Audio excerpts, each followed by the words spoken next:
We do not suffer from the presence of a God. We suffer from the memory of his retreat. Every myth we have ever told, every prayer we have uttered, every temple we have built, and every equation we have written is an attempt to map the shape of that primordial absence. And today, we turn and face it. Welcome. If you have found your way here, it is not by accident. You have felt the phantom limb of a deeper knowledge. You have sensed that we live in a cave of shadows, that the light we are shown is but a flicker of a greater fire, and that a silent divine harmony plays beneath the noise of our world. You are here because you are tired of easy answers, and that feeling burns in my heart as well. I am Irevelato, and today we begin, maybe, my most ambitious journey yet, a great work of unveiling. This will be a systematic 33-part ascent into the single most powerful and haunting idea in the history of the human soul, an ascent that will unfold across 3 distinct acts. In Act 1, the Divine Withdrawal, we will journey back to the origin, tracing the shadow of the withdrawn creator, the Deus Otiosus, through the world's foundational myths. We will witness the primordial rupture that created our reality. In Act 2, the Human Echo, we will map the consequences of that absence through history, exploring how it has shaped our psychology, our philosophy, our art, and even our science.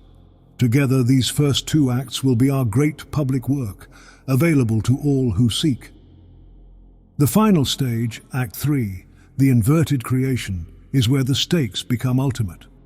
Here, we turn from the past to our perilous present, analyzing how humanity is now seizing the fire of creation and becoming the new Deus Otiosus. Because this final act moves from history to prophecy, it represents a deeper level of initiation. It will be shared exclusively with my inner circle on Patreon, for those who are called not just to witness the new world being forged, but to understand the responsibilities of the forge itself.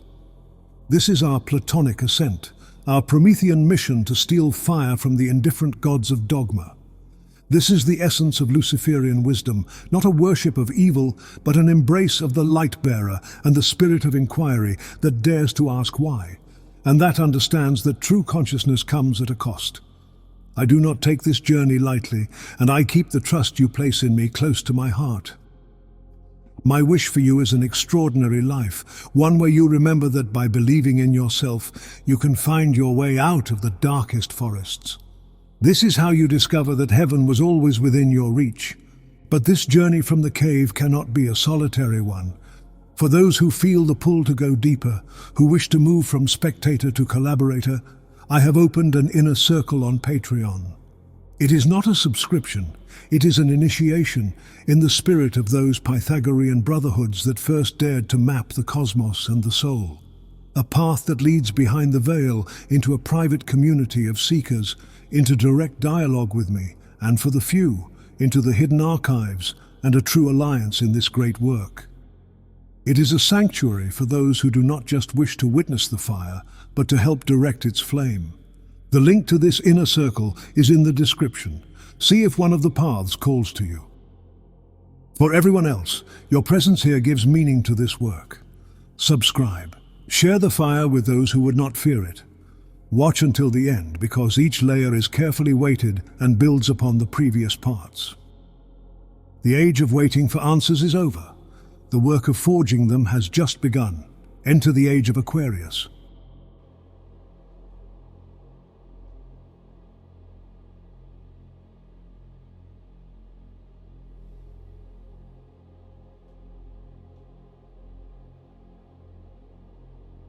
Before the beginning, there is a state we can only approach through negation. It is not empty, but a plenum, not nothing, but a potentiality so total it admits no distinction. This is the unmoved silence. It is the logical bedrock laid down by Parmenides, who first chained thought to the discipline of pure being. In his poem on nature, the goddess reveals the nature of this reality. One path only is left for us to speak of, namely, that it is. In this path are very many tokens that what is uncreated and indestructible, for it is complete, immovable, and without end. It was not once, nor will it be, since it is now altogether one, continuous. The Parmenidean one is the ultimate static unity, a reality that cannot change because change implies becoming what it is not, which is a logical impossibility. It is the Pythagorean monad, the primal unity from which all number, all harmony and all cosmic order is born, yet which itself is not a number. It is Plato's form of the good, the ultimate reality described in the Republic as being beyond being in power and dignity. The silent sun that illuminates all other truths but cannot itself be directly gazed upon. The mystics name this state the Godhead, the reality beyond God, for God is a word that implies relation, and here there is nothing to relate to. It is the Ein Sof of the Kabbalah, the endless, the seamless totality before any emanation. The later philosophers, from Plotinus to Schelling, would call it the One, the Absolute, inheriting a 2,000-year-old quest to name a unity so profound that it must be prior to being itself. In the Gnostic tradition, particularly in texts like the Apocryphon of John, the unmoved silence is understood as the invisible spirit, a being so transcendent that to call it God is already a diminution. It is a pure, unblemished light that no eye can bear, a perfect and eternal majesty that rules all things because nothing is outside of it to be ruled. It cannot be measured, seen or described, for it exists beyond the categories of quantity, quality, being and time. All good things, light, life, knowledge, mercy, flow from it, yet it does not possess them as attributes. It is not perfect, blessed or divine. It is superior to these concepts. This inexpressible one is the ultimate mystery, a boundless, self-contained reality that receives nothing from anything, but simply apprehends itself in its own measureless, incomprehensible light. This is a concept that science, in its own language, is forced to approach. Before the Big Bang lies the singularity, a point of infinite density and temperature where the laws of physics collapse into meaninglessness. It is the physical incarnation of undifferentiated unity, a state about which we can only say, before this our models fail. It is also the alchemist's prima materia, the original chaotic substance from which all things will eventually be separated. The emerald tablet of Hermes Trismegistus speaks directly to this origin point. 'Tis true without lying, certain and most true.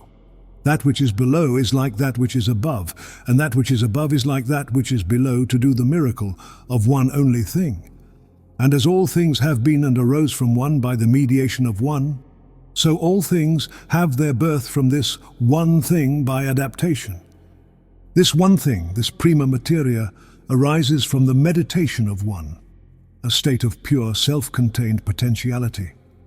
It is the source from which all the opposites, such as gold and base metal and spirit and body, will eventually have their birth by adaptation or separation. Psychologically, it is the oceanic feeling of pre-consciousness, the undifferentiated world of the infant before the self distinguishes from the mother, before I stands apart from that. It is a state of perfect belonging because there is no alternative. The silence, then, is the latent perfection of the circle before it has been drawn, the unwritten code of the universe held in a state of flawless, inactive equilibrium. It is everything, and therefore it is still nothing. But this is not a peaceful state. It is a state of absolute tension. It is a perfection so complete and a potentiality so total that it cannot endure itself. The unmoved silence is a loaded gun. For being, for life, for any story to begin, this flawless, static and impossible unity must be violated. It must shatter. Its first and only possible act is one of divine self-destruction.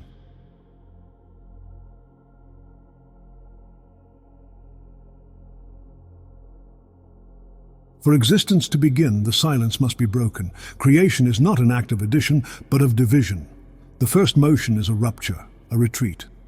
For the one to become the many, it must make a space within itself. Lurianic Kabbalah gives this a name of profound insight, Tzimtzum or contraction. God must withdraw his infinite presence to create a conceptual void, a vacuum in which a finite, imperfect world can manifest. Absence is the precondition for presence. But in the world's great myths, this separation is rarely so clean. It is an act of sublime violence, a sundering. Nowhere is this more visceral than in the Babylonian creation epic, the Enuma Elish, where the hero god Marduk slays the primordial mother dragon, Tiamat, and creates the cosmos from her corpse. He split her open like a mussel into two parts. Half of her he set up and sealed it as sky, pulled down the bar and posted guards. He bade them to allow not her waters to pass out. He passed through the heavens and surveyed the regions. He squared Apsu's quarter, the abode of Nudimud, as the Lord measured the dimensions of Apsu. The great abode, its likeness, he fixed as Ishara, the great abode, Ishara, which he made as the firmament. Anu, Enlil, and Ea he made occupy their places. This is the raw truth of creation as separation. The world we inhabit, the sky above, the earth below, the ordered stations of the gods, is built from the carcass of a murdered unity. The bar and the guards are posted to ensure that the primordial waters of chaos cannot leak back in. The act of creation is the act of establishing permanent boundaries through violence. This act of violent sundering is the brutal heart of the world's oldest cosmogonies. In Hesiod's Theogony, the sky, Uranos, smothers the earth, Gaia, refusing to let his children be born. To create the world, a rupture is not just necessary, it must be enacted by the creation itself. Gaia, in agony, conspires with her unborn son. But vast earth groaned within, being straightened, and she thought of a crafty and an evil wile. Forthwith, she produced the element of grey flint, and shaped a great sickle, and told her plan to her dear sons. And she spoke, cheering them, while she was vexed in her dear heart. My children, gotten of a sinful father, if you will obey me, we should punish the vile outrage of your father, for he first thought of doing shameful things. So she said, but fear seized them all, and none of them uttered a word. But great Kronos the wily took courage and answered his dear mother, Mother, I will undertake this deed, for I reverence not our father of evil name, for he first thought of doing shameful things. So he said, and vast earth rejoiced greatly in spirit, and set and hid him in an ambush, and put in his hands a jagged sickle, and revealed to him the whole plot. Here creation is born from a cosmic wound. The world and the gods who rule it can only come into being by castrating the Father, by forcefully separating heaven from earth. A primordial act of violence that establishes the boundaries of existence. The chasm between the celestial and the terrestrial is opened with a blade. This mythic act is the psychological truth of all separation. It is painful, it is a transgression, and it is the necessary condition for an independent existence. This rupture is the birth of biology. A single living cell does not expand. It divides. Life propagates through separation. It is the birth of language itself, for every word we speak is an act of carving one concept out from the undifferentiated whole, of naming tree, and thereby separating it from sky and stone. Creation, in its very essence, is the drawing of a line. And by drawing that line, the Creator is now on one side, and the creation on the other. The first act of world-making is the first act of making the Creator remote.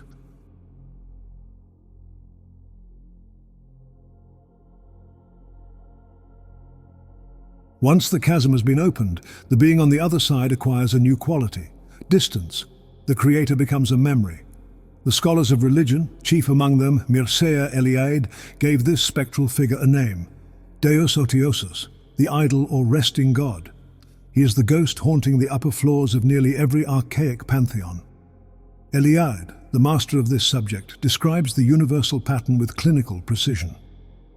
The history of supreme beings whose structure is celestial is of the utmost importance for an understanding of the religious history of humanity as a whole. We cannot even consider writing that history here, in a few pages. But we must at least refer to a fact that to us seems primary.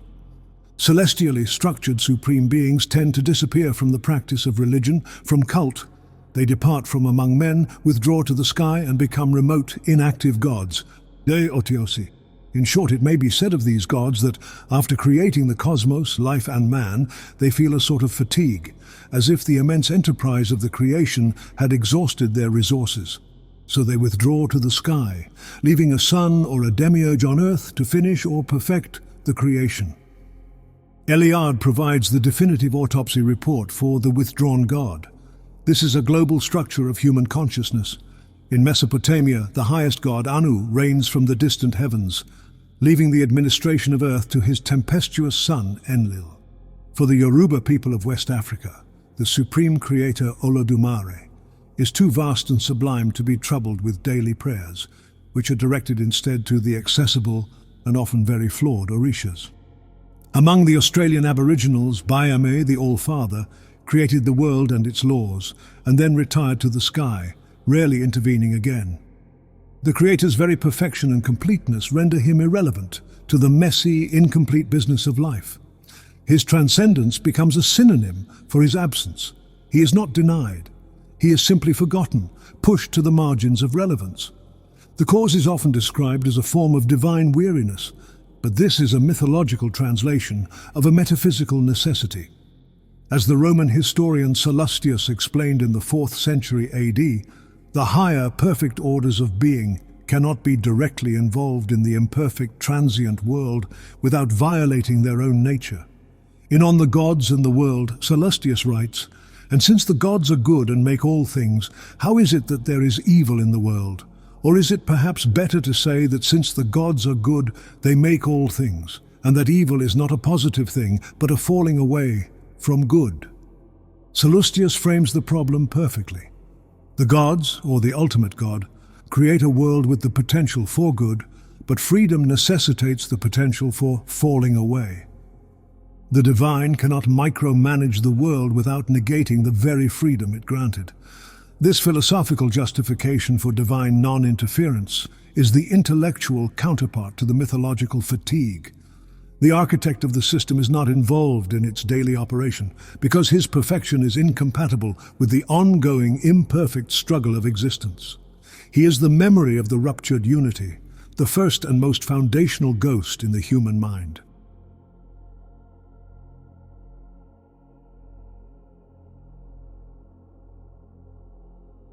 Into the vacuum created by the retreat of the Absolute, a new order rushes in. Nature, both cosmic and human, abhors a void. The vacant throne is immediately claimed by a pantheon of vibrant, violent, and desperately immediate forces. These are the lesser gods, a title that belies their true significance. They are not lesser in power, but in scope, not weaker but more specialized, more tangible and more present. They are the administrators of reality, the middle management of the cosmos.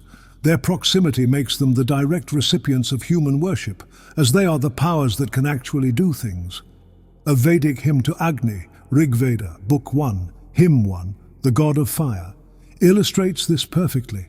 Agni is not a remote creator, he is the divine messenger, the priest who carries the sacrifice from the human world to the realm of the gods. I laud Agni, the chosen priest, god, minister of sacrifice, the Hotar, lavishest of wealth. Worthy is Agni to be praised by living as by ancient seers. He shall bring hitherward the gods. Through Agni man obtaineth wealth, yea, plenty waxing day by day. Most rich in heroes, glorious. Agni, the perfect sacrifice which thou encompassest about, verily goeth to the gods. Agni is essential because he is the interface. One cannot speak directly to the withdrawn powers, one must go through the proper channels. This is the logic of all polytheism. Each god governs a specific domain: fertility, war, the sea, the harvest, or wisdom. No text captures the resulting divine bureaucracy, with its mix of grandeur and petty squabbling, better than Homer's Iliad. Here, the king of the gods, Zeus, is a beleaguered patriarch, constantly managing the conflicting ambitions of his divine family, who intervene directly in human affairs based on personal whims. This is the universe discovering the laws of thermodynamics. The high-ordered state of the unified creator gives way to a dynamic, high-entropy system of competing forces. This is the birth of politics and the birth of the ecosystem. These gods are immanent. They have faces, passions, and agendas. You can bargain with them, anger them, love them, and betray them. They are the personification of a world that is no longer a silent unity, but a roaring, interactive, and diverse drama.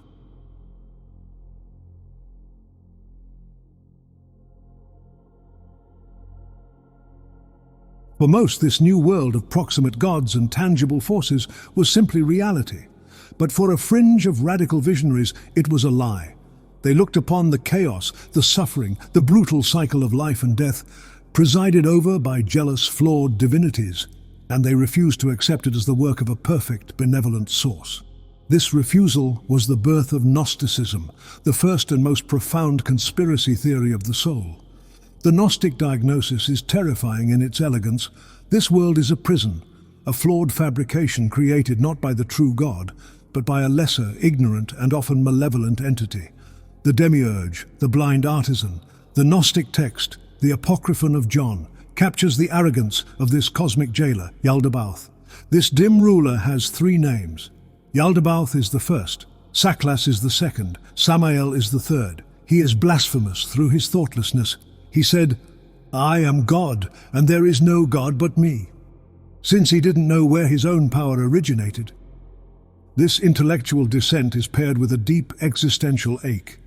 The Gnostic feels like an alien, a stranger in a strange land. The soul is a pearl of light that has fallen into the muck of the material world and forgotten its origin. The hymn of the pearl, preserved in the Acts of Thomas, is the quintessential Gnostic allegory of the soul's exile and redemption. The narrator, a prince from the east, the kingdom of light, is sent to Egypt, the material world, to retrieve the pearl from a great serpent, the powers of darkness. But upon arriving, he is seduced by the world and forgets his mission. "I put on their filthy and unclean garb, lest they should discover that I was one from without who had come to snatch the pearl. But in some way or other, they perceived that I was not of their country. They mingled for me a drink of their cunning, and gave me to taste of their meat. And I forgot that I was a son of kings, and I served their king. And I forgot the pearl, for which my parents had sent me. Through the heaviness of their nourishment, I fell into a deep sleep." This is the Gnostic condition in its essence, a divine amnesia. The soul is asleep, drugged by the very substance of material existence. The goal of the Gnostic is not to appease the gods of this world, but to receive the letter from his true parents, to awaken from the stupor, snatch the pearl of his own divinity, and find his way back to the kingdom of light. Their spiritual practice is therefore not an act of worship, but of espionage and escape. It is the ultimate rejection of the world as given, and the beginning of a desperate search for the exit.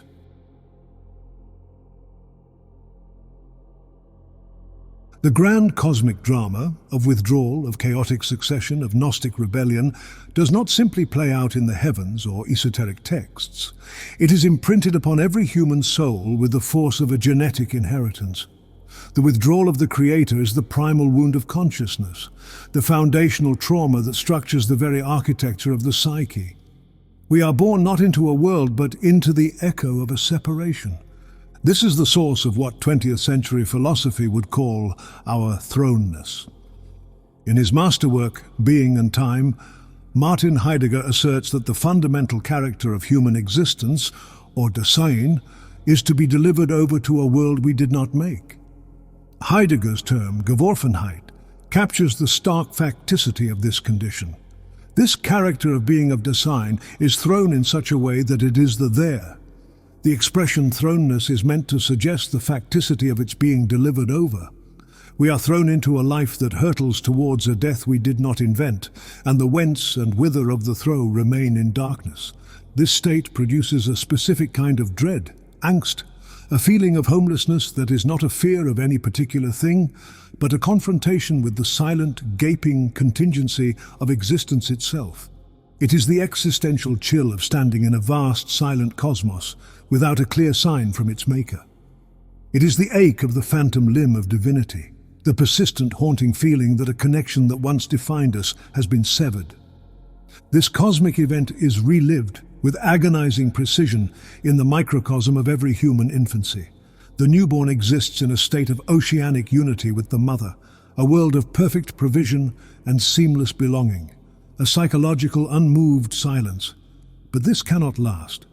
As psychoanalyst D.W. Winnicott observed, the process of maturation is a process of disillusionment. The mother, who seemed an extension of the infant's own will, inevitably must withdraw. The child must be weaned, must learn to stand on its own, and must confront the terrifying reality that it is a separate, isolated self. This first, necessary abandonment becomes the template for all future relationships and our fundamental sense of security or anxiety in the world. The transitional object, the child's first treasured blanket or toy, is the first creative act to bridge this terrifying gap, a tangible symbol meant to summon the presence of the absent mother. This personal psychology is a fractal iteration of the cosmic myth. The infant's cry for the absent mother is the same cry of the psalmist into the silent heavens. My God, why have you forsaken me?" It is the primal wound, the source of our deepest dread, and simultaneously the engine of our most profound striving. For in a world defined by this sacred absence, we are condemned and blessed to create meaning for ourselves.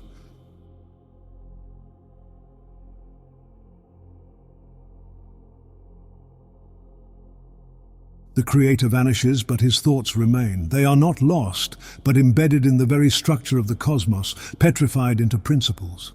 The divine will, once an active, shaping, and perhaps even capricious force, now calcifies into the chilling perfection of natural law. This is the great transition from a world governed by a conscious sovereign to one governed by an unconscious system. The law becomes a fossil, an imprint of a mind that is no longer present, a perfect and inescapable logic that now runs on its own. This is the birth of physics. The physical constants of the universe, the speed of light, the strength of gravity, the charge of an electron, are the immutable statutes of the departed king. They are consistent, universal, and utterly indifferent. They cannot be appealed to, placated, or bargained with. They function without supervision, a silent testament to an originating intelligence whose work is finished. This is also the birth of mathematics, the discovery of a pre-existing abstract order of pure relation that seems to be the blueprint upon which the material world was built.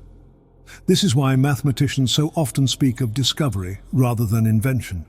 As the 20th century mathematician G.H. Hardy insisted in A Mathematician's Apology, "I believe that mathematical reality lies outside us, that our function is to discover or observe it, and that the theorems which we prove, and which we describe grandiloquently as our creations, are simply our notes of our observations.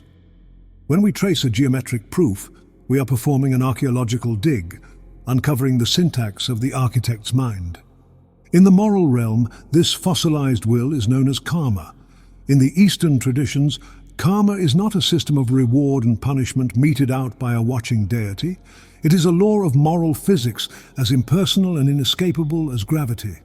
The Majjhima Nikaya, a foundational Buddhist text, articulates this with clinical precision. All beings are the owners of their deeds, karma, the heirs of their deeds. Their deeds are the womb from which they sprang. Whatever deeds they do, good or evil, of such they will be the heirs. An action powered by intention creates its own consequence with mathematical precision. The system balances itself automatically, without anger or mercy. The gods themselves, the devas, are subject to this law. They are powerful players within the system, not its authors. The law is the ghost in the machine, the operating system left running after the user has logged off for eternity. It is the ultimate expression of the Deus Otiosus, a world so perfectly, terrifyingly ordered that it no longer requires a ruler.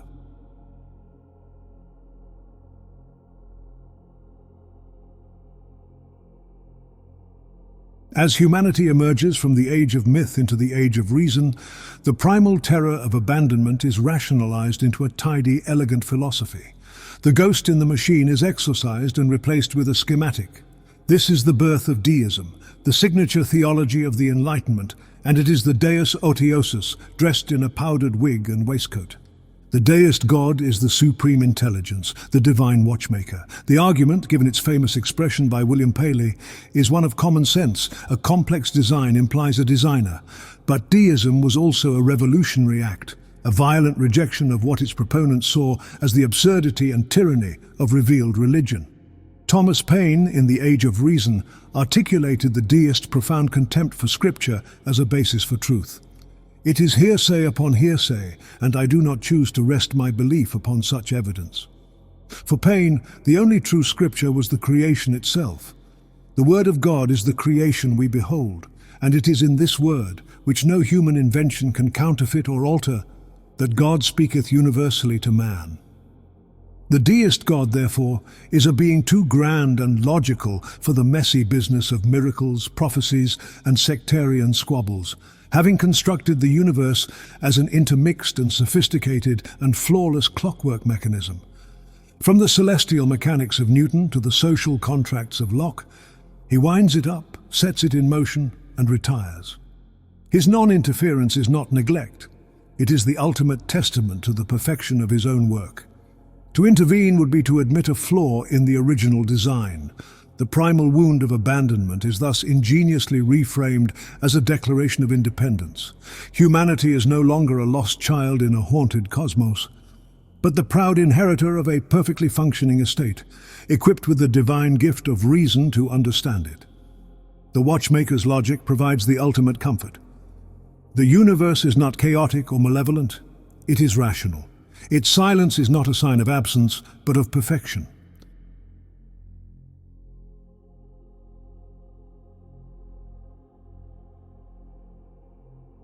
Yet the watchmaker's tidy cosmos could not fully soothe the primal wound. A perfectly rational house is not a home. The fossilized laws provided order, but not meaning. The logic of the machine explained its function, but not its purpose. And so, even in the most secular minds, the feeling of the severed connection persisted. This is the phantom limb of divinity, the inescapable, intuitive, often painful sensation of a presence that should be there, but is not. It is this feeling that Blaise Pascal, a mind caught between the worlds of faith and reason, diagnosed in his Pensées. He describes not just a simple whole, but the lingering memory of a lost state. What else does this craving and this helplessness proclaim but that there was once in man a true happiness, of which all that now remains is the empty print and trace? This he tries in vain to fill with everything around him, since this infinite abyss can be filled only with an infinite and immutable object, in other words, by God himself. This infinite abyss is the driving force behind the Romantic movement, which recoiled from the cold mechanism of the deists. It is the source of the German concept of Sehnsucht, a deep, inconsolable, and often nameless yearning for a home one has never seen. This phantom limb aches. It aches in our moments of profound loneliness, in our confrontation with mortality, and in our experience of the sublime. When we stand before a vast mountain range or a violent sea, we experience a feeling of simultaneous terror and exultation. As Immanuel Kant argued, this is the experience of our reason confronting a power that overwhelms our senses, hinting at a reality and a scale far beyond our own. This is a direct stimulation of the phantom nerve. Art, music, love, and even the quiet awe of gazing into the night sky are all attempts to stimulate the nerve endings of this missing limb, to feel, just for a moment, the wholeness that was lost in the primordial rupture. The ghost of the Deus Otiosus still walks the halls, not as a king or a lawgiver, but as a felt absence, a silence that rings louder than any thunder.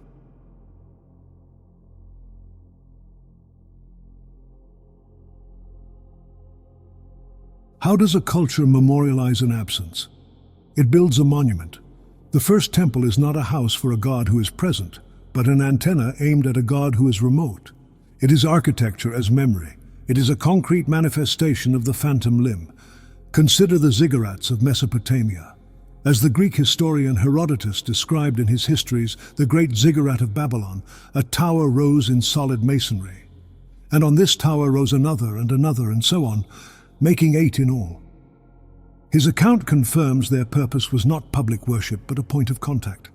On the topmost tower, there is a spacious temple, and inside the temple stands a couch of unusual size, richly adorned, with a golden table by its side.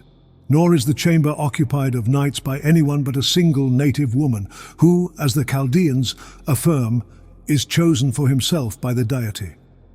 This was an axis mundi, a stairway to heaven, a designated meeting point for a rendezvous that might never occur.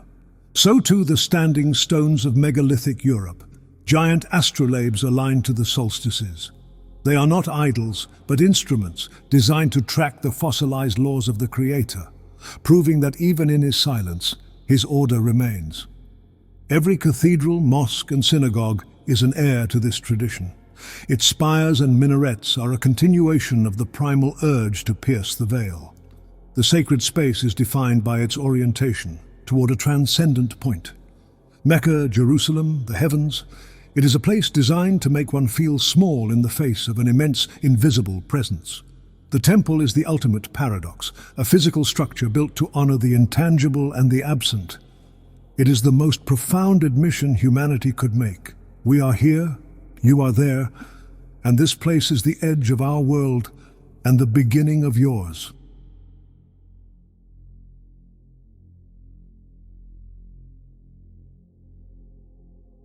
Here we arrive at the culmination of the withdrawal. The Creator is gone, the lesser gods reign, the law is fossilized, and the temples stand as monuments to the void. This divine silence is not a passive, inert state. It is the most powerful catalytic force in human history. It is not an emptiness, but a vacuum, a negative pressure that pulls consciousness, culture, and civilization into being. The silence of the Deus Otiosus is a question posed to creation. What now? And all of human history is the attempt to formulate an answer. Religion is born from the need to interpret the silence. Philosophy is born from the attempt to logically deduce the nature of the silent entity. Science is born from the effort to map the laws the silent one left behind. This silence is the blank canvas upon which humanity projects its greatest hopes and its deepest fears. It becomes the ultimate Rorschach test for a civilization. The void creates the need for the hero to journey into the abyss and bring back a message. The priest to mediate the terrifying gap. The king to impose a human order where the divine order has grown quiet. The withdrawal of the god does not end the story. It is the event that truly begins it. The absence of the author forces the characters to write their own script. Part 1, the story of the god, is now complete. Part 2, the story of humanity's answer, can now begin.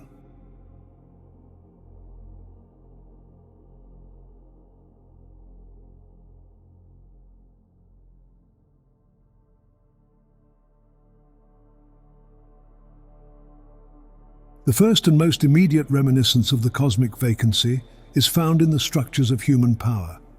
Humanity, in organizing itself, instinctively mimics the divine model it has inherited. The concept of earthly sovereignty is a direct reflection of the Deus Otiosus. The legitimacy of a king, an emperor, a state is not self-contained. It is grounded in its connection to a transcendent, often absent source of authority that sanctifies its power and demands obedience. This is the explicit basis of an ancient rule. The Pharaoh of Egypt was the living incarnation of Horus, son of the murdered and resurrected god Osiris, his authority flowing directly from a drama that took place in the sky.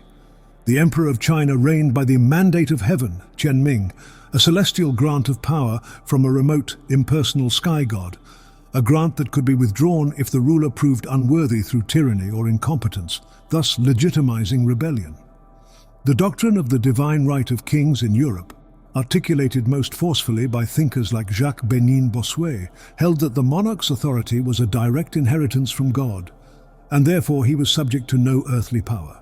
Not the people, not the aristocracy, not even the church. As King James of England wrote in 1598, "The state of monarchy is the supremest thing upon earth. For kings are not only God's lieutenants upon earth, and sit upon God's throne, but even by God himself they are called gods." This principle extends to the very birth of law itself. The famous Code of Hammurabi is not presented as the king's invention, but as a transcription. The stone stele on which the laws are carved is crowned by an image of Hammurabi receiving the symbols of authority from the sun god Shamash. The prologue makes this divine transmission explicit. Anu and Enlil named me, Hammurabi, to be the exalted prince, the worshipper of the gods, to cause justice to prevail in the land, to destroy the wicked and the evil, to prevent the strong from oppressing the weak, to enlighten the land and further the welfare of the people. The law's power comes from its origin in a sphere beyond human whim. This creates the essential political fiction. The law is just because it is not ours. It comes from the absent founder, the withdrawn God, the deified ancestor. The state, therefore, becomes a secular temple, a structure designed to organize human life around an empty center of power, a throne that is legitimized by a ghost. And the history of politics becomes the story of who gets to claim they speak for the silence that emanates from that throne.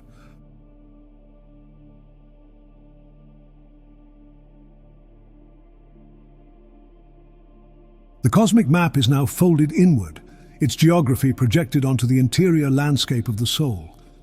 The structure of the pantheon, with its remote creator and its warring proximate gods, is not just a model for society, but the blueprint of the human psyche, soul, or mind. This is the monumental insight of psychology, particularly in the work of Carl Jung.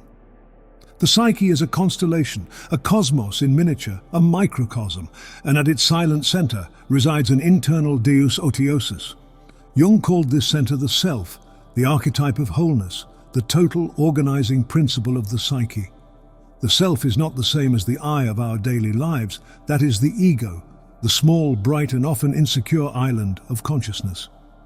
As Jung clarifies in Psychology and Religion, the distinction is critical.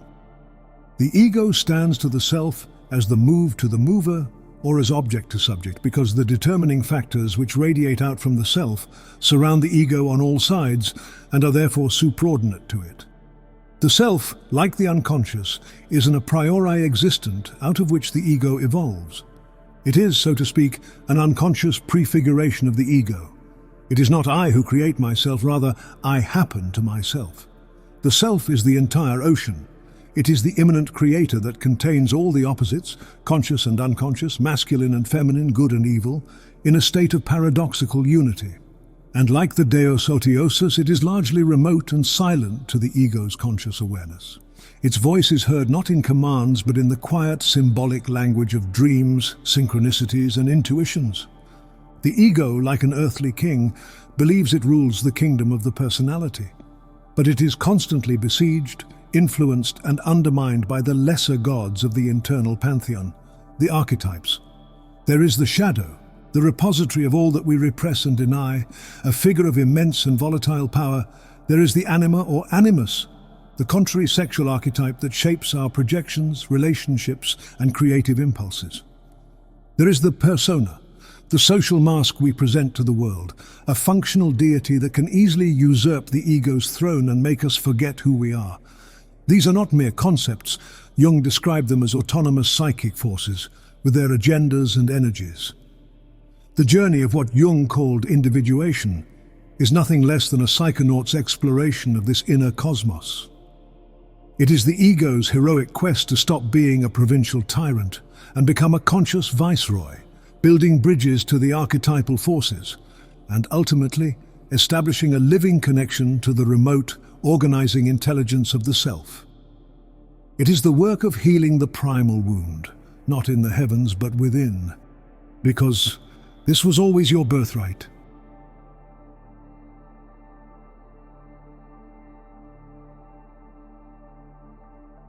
Not all of humanity was content to live with the silence. One tradition, arising with singular force from the deserts of the Near East, launched the most sustained and furious argument against the concept of the Deus Otiosus. This was the revolution of Abrahamic monotheism. It was a radical, world-altering insistence that God is not idle, not remote, not a memory, and not a fossilized law. God is an actor. He is the protagonist of history. The God of Abraham, Isaac, and Jacob is emphatically a God who intervenes. He does not create the world and then retire. He creates the world and then enters into it, binding himself to it with covenants. The central narrative is not of withdrawal, but of relentless engagement. He speaks to patriarchs, appears in a burning bush, liberates slaves with plagues and a parted sea, and reveals his law amidst thunder on a mountaintop. This is certainly not a distant, silent architect. This is a personality that is jealous, loving, wrathful, merciful, and is passionately, and at times terrifyingly, involved in the affairs of his creation. The prophet Isaiah expresses this divine immediacy, speaking for God. "For I am the Lord thy God, the Holy One of Israel, thy Saviour. Fear not, for I am with thee." The story of salvation is not a cyclical myth reenacting a primordial event. It is a linear historical drama, moving towards a final decisive conclusion. This is a complete inversion of the Otiosus archetype. The silence is no longer a permanent state of divine transcendence, but a temporary, meaningful concealment that can be shattered at any moment by a divine utterance or a miraculous act. Prayer is not an act of memorializing an absence, but a direct conversation, a petition to a listening sovereign. Miracles are not a violation of the cosmic order, but a confirmation that the ruler of that order is still present and in command.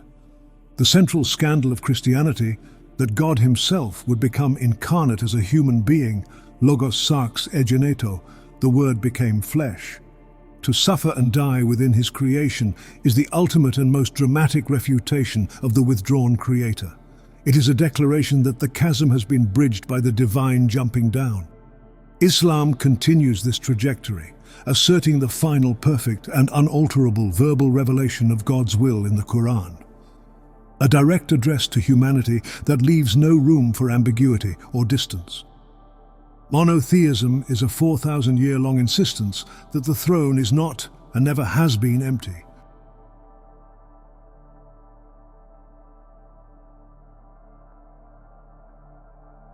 While the prophets of the desert raged against divine silence, the philosophers of Greece perfected it into its most sublime intellectual form.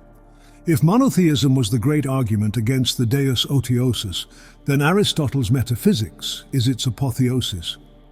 In his concept of the prime mover, Aristotle provides the most rigorous and perhaps the most chillingly beautiful portrait of a god who is utterly central and utterly idle. Aristotle's God does not create the universe in time. The cosmos is eternal. It does not have a will or a plan regarding the world. The prime mover is pure, eternal, unchanging actuality, energeia. For Aristotle, its nature is singular.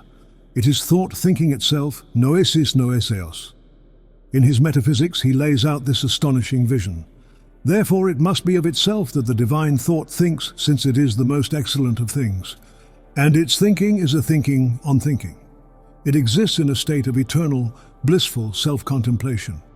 How then does it cause the motion of the entire cosmos? It moves the world not by acting, but by being an object of love and desire. As Aristotle explains, it causes motion as being an object of love, and by the motion it causes other things to move.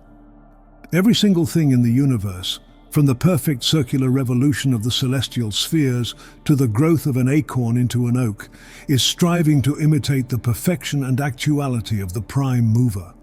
The outermost sphere of the heavens, the most divine part of the physical cosmos, revolves out of its intellectual love for this perfect being, and its motion is then transmitted down through the system. The prime mover is the ultimate cause of everything, but it is completely unaffected and, crucially, completely unaware of the universe it moves.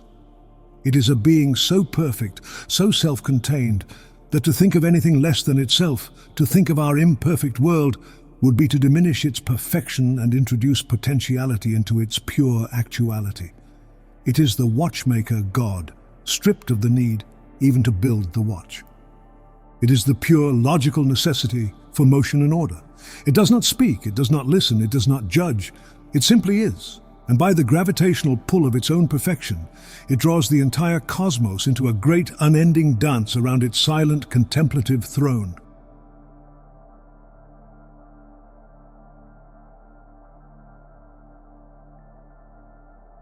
If the Gnostic seeks to escape the flawed creation and the monotheist seeks its forceful redemption by a present God, the alchemist proposes a third, more patient and perilous path: to finish the job. Alchemy is the sacred art of redemption, not of the soul from the world, but of the world itself. It views the withdrawal of the Creator not as a final abandonment to be mourned or an injustice to be protested, but as an incomplete first stage. The great work, the magnum opus, is a collaborative effort between the adept and the Deus Otiosus to bring creation to its intended state of perfection. The alchemist begins with the prima materia, the primal matter. This is the cast-off, chaotic, rejected stuff of creation, the state of the world as the withdrawn God left it. It is described as lead, darkness, excrement, and the black earth. But within this despised and formless matter, the alchemist intuits a hidden secret. The divine spark, the scintilla, the light trapped in matter. The 16th century alchemist Gerhard Dorn described this as the truth that is the hidden, invisible, and eternal property of the One. This is the God sleeping in the stone, the memory of the original unity, the seed of gold slumbering within the lead. The alchemist's laboratory, with its furnace, athanor, and distillation vessel, alembic, is a microcosm, an artificial womb where the slow natural processes of geologic time are accelerated through art and intention into a single human life. The alchemical axiom solve et coagula, dissolve and coagulate, describes the cyclical process. The alchemist must first dissolve, solve the corrupted fixed forms of the prima materia, breaking them down into their chaotic, undifferentiated state.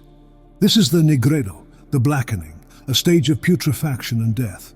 Only from this state can the essence be purified and reconstituted, coagula, into a higher, more perfect form, passing through the whitening, albedo, and reddening rubedo, to finally produce the philosopher's stone. This is a chemical process and a psychological and spiritual one.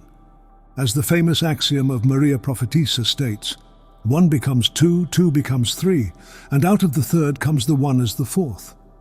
The alchemist must perform the same work on his own soul, dissolving his ego and impurities, to be worthy of handling the divine substance. He does not pray for a miracle. He becomes a co-creator, a midwife to the divine potential sleeping in the world. Alchemy is the ultimate act of faith in the potential of the flawed creation, a refusal to accept that the Creator's withdrawal was the final word.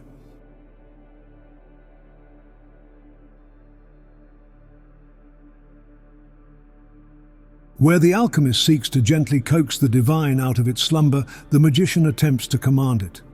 Magic is the refusal to accept the silence. It is the development of a spiritual technology designed not to beseech, but to compel a response from the withdrawn powers. It is not based on faith or supplication, but on technique, knowledge, and above all, will. The magician is not a priest petitioning a higher power. He is an engineer of the unseen, operating on the principle that the cosmos is a system with laws that can be understood and exploited. This ambition found its most potent voice during the Renaissance, when humanity began to see itself as a terrestrial god. In his seminal oration on the dignity of man, Giovanni Pico della Mirandola has God speak to Adam, defining humanity's unique place in creation not by a fixed nature, but by its boundless potential. We have given you, O Adam, no certain abode nor a form of your own, nor any special function. You may, as the free and extraordinary shaper of yourself, fashion yourself in the form you prefer. This is the foundational charter of the magician, to be the extraordinary shaper of reality. If the universe is run by fossilized laws, the magician is the hacker who reverse engineers the system. They learn the secret names of the lesser gods and angels, not to worship them, but because to know the true name of a being is to have power over it. They erect the magic circle as a ward of protection and as a temporary laboratory, a controlled space where the chaotic forces of the universe can be safely summoned and directed. The grimoires of ceremonial magic, with their complex diagrams, divine names, and strict ritual procedures, are technical manuals. Prayer is a request sent into the silence, hoping for an answer. Magic is a demand, written in the language of the system itself, that expects compliance. It is the ultimate assertion of human will in the face of divine otiosity, a declaration that if the gods will not speak to us, we will learn their language and force them to listen. And I believe this is our birthright as well.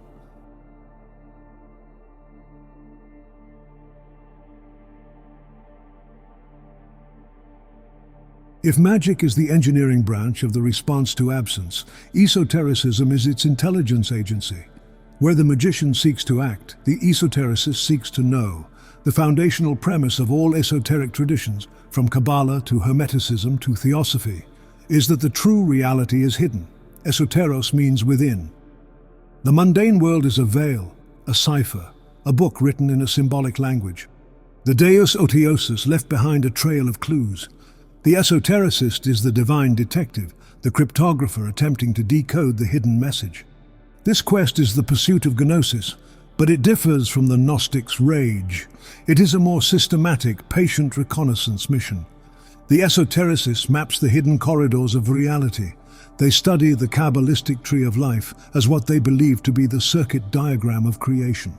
They trace the path of divine energy as it steps down from the unknowable source, Kether, the crown, through successive spheres of increasing density, like Tiferet, beauty, the heart of the system, and Yesod, the foundation, the realm of dream and image, until it finally manifests in Malkuth, the kingdom, our material world.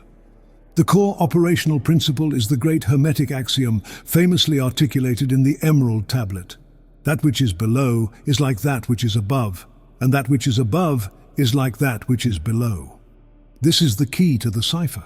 By studying the patterns in the microcosm, the human body, a plant, or even a crystal, the esotericist believes they can deduce the structure of the macrocosm. The goal is to achieve an unveiling, an apocalypse in its original Greek sense, as a removal of the veil. By understanding the hidden architecture of the cosmos, the initiate can navigate it consciously, see the world as a shimmering web of correspondences, and a living and breathing map and mind of meaning. Esotericism is the grand intellectual adventure born from the divine withdrawal, fueled by the belief that the keys to the prison were hidden in the prison itself, and that with enough knowledge, the initiate can not only find the exit, but understand the very mind of the absent warden. Maybe at this point, it is wise to consider, what are you willing to sacrifice for knowledge?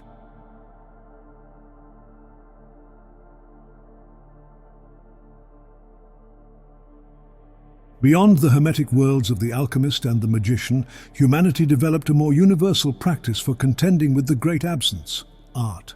Every act of true artistic creation is a form of seance. It is a summoning, an attempt to channel the ghost of the withdrawn perfection and give it a temporary body of pigment, stone, sound, or word. The artist, like the magician, refuses to accept the silence, but their tools are not secret names and rituals, but beauty, harmony, and resonant form. A painter confronting a blank canvas is facing the unmoved silence in miniature. The first stroke of the brush is a necessary rupture, a memory of the creation of the world. The goal is an invocation. It is to create a work that possesses what the poet Rainer Maria Rilke described as the ultimate quality of art, the sense that it is a living thing looking back at you. In his letters to a young poet, Rilke advises that a true artist must be a vessel for a deep inner necessity, explaining that a work of art is good only if it has sprung from necessity. This necessity is the pressure of the phantom limb, the ache of the absence demanding to be given form, the haunting gaze of a Rembrandt portrait, the sublime terror of a Turner seascape. These are not simple representations. They are conduits, traps for the soul. Listen to a Bach fugue. It is the fossilized law of mathematics made audible, a perfect clockwork of sound that allows us to hear the logic of the watchmaker. But in its beauty, it transcends logic and touches the phantom limb, making us feel the intelligence behind the system. A great novel does not simply tell a story. It creates a world so complete that it summons the presence of its absent author, the creator whose consciousness permeates every sentence. Art is the most elegant response to the Deus Otiosus. It does not argue with the absence, nor try to escape it. Instead, it builds a vessel within the absence, a beautiful form designed to catch the faintest echo of the Creator's voice and hold it for a moment, so that the rest of us might hear.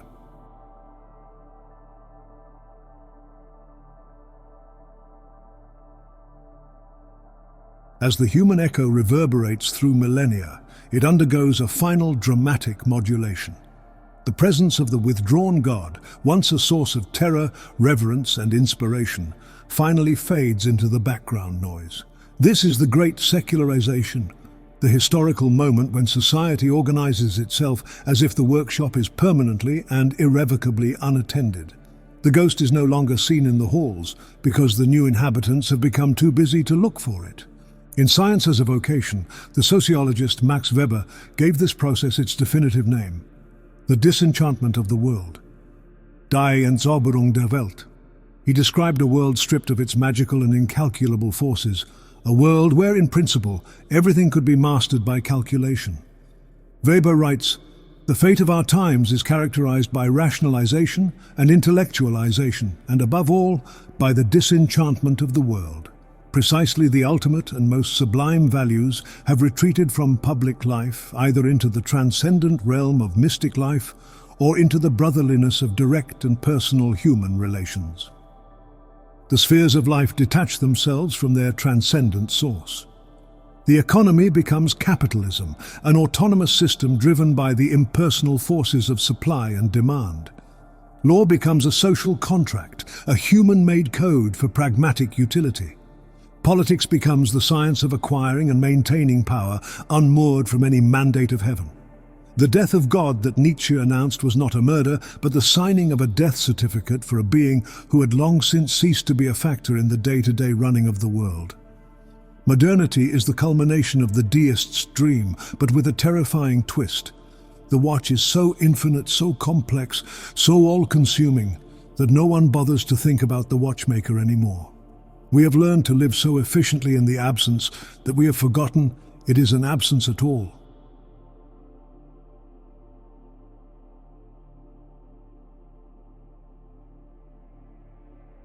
And just as humanity achieves this state of functional godlessness, science, its most powerful tool of inquiry, delivers a final stunning confirmation of the ancient myth. In its quest to map the material universe, to banish all ghosts and superstitions, modern cosmology independently discovers the narrative structure of the Deus Otiosus.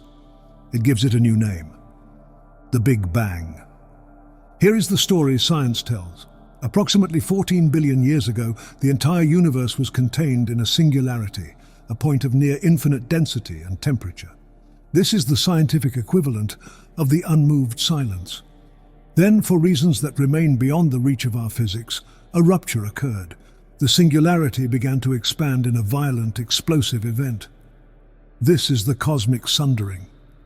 In the first moments of this expansion, the fundamental laws and constants of physics were set, the fossilized will of the Creator. Since that singular, unrepeatable creative act, the universe has been evolving according to those laws. Stars form, galaxies coalesce, life emerges, all governed by the principles established in the first inferno. There is no evidence of further intervention. The scientific creation story is the ultimate account of a Deus Otiosus. The creative act is entirely in the past. The system now runs on its own. The silence of the cosmos is now a data point. The physicist Paul Davies reflects on this strange state of affairs, noting that the universe may be a free lunch. But the true question is, why this free lunch? The laws seem fine-tuned for life, a fact that forces science to the edge of the metaphysical. In the end, the telescope and the sacred text, looking in opposite directions, describe the same haunting shape in the dark.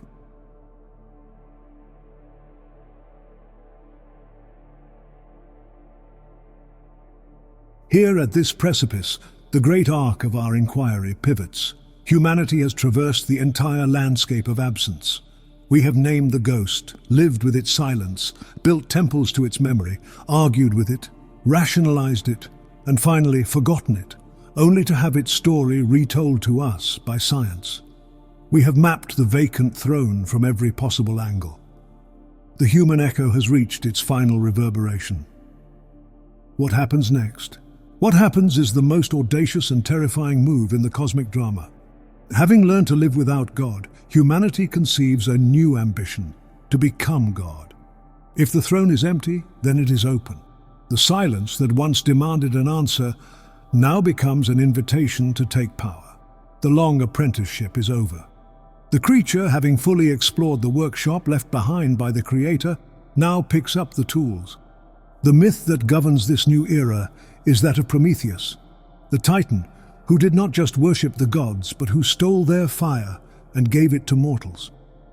This is the seizure of the means of creation. The Industrial Revolution, the splitting of the atom, the deciphering of the genetic code, each is a Promethean act. Each is humanity ascending another step of the vacant celestial throne, claiming for itself the power to shape reality, to create and to destroy. We are no longer content to be characters in the drama, we now aspire to be the authors. The age of the human echo is ending. The age of the inverted creation is about to begin. And this is the mark of the Aquarius. We have reached the end of our public work. The story of the divine withdrawal and the human echo is now complete. But the ascent is not over. Act 3. The inverted creation is where we turn from the past to the perilous present. It is where we analyze the fire we ourselves have stolen and the new world we are forging. This final, most crucial part of our great work unfolds within the inner circle. If you feel called to continue the ascent, to move from spectator to initiate, then your path lies forward. The link to our sanctuary on Patreon is in the description. Step behind the veil and let us face what comes next together.